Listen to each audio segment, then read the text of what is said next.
हाय, मैं हूं Parikshit and welcome to Brotomotive. आज का हमारा वीडियो आपके लिए 2009 इनोवा का है। इस गाड़ी का ओरिजिनल कलर ग्रे माइका है और इसे हम चेंज करके BMW इंपीरियल ब्लू में पेंट करने वाले हैं। गाड़ी पर हैवी डैमेज कहीं नहीं था, थोड़े बहुत डेंट्स थे, उसके अलावा 2-4 जगह से पेंट चिपिंग हो रहा था। Imperial blue BMW 5 series and 7 series में यूज होने वाला कलर है। कलर बहुत ही डीप है, सही एंगल पे लाइट पड़े तो कुछ हद तक ब्लैक भी दिखता है। गाड़ी का फाइनल लुक बहुत ही अमेजिंग आया है। वीडियो अंत तक जरूर देखिएगा और अगर हमारा वीडियो पसंद आए तो इस चैनल को सब्सक्राइब जरूर कीजिएगा। तो चलिए वीडियो शुरू करते हैं।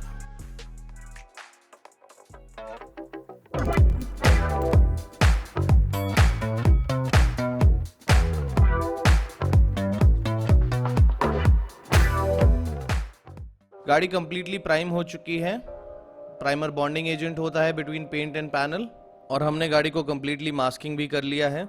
और अब हम गाड़ी का बेस कोट का प्रोसेस शुरू करेंगे जो कि ब्लू कलर में रहने वाला है।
सो ये ब्लू कलर मेटालिक फिनिश में है और आपको पेंट के अंदर लाइट स्पार्कल्स दिखेंगे। पेंटिंग का प्रोसेस कंप्लीट होने के बाद हमने गाड़ी को अच्छे से मशीन पॉलिश कर लिया और उसके बाद सिरामिक कोटिंग का एप्लीकेशन करके चलिए अब आपको गाड़ी के फाइनल शॉट्स दिखाते हैं। इस वीडियो को अपने फ्रेंड्स एंड फैमिली के साथ शेयर जरूर कीजिए, लाइक बटन प्रेस कीजिए और हमारा चैनल सब्सक्राइब करना मत भूलिएगा।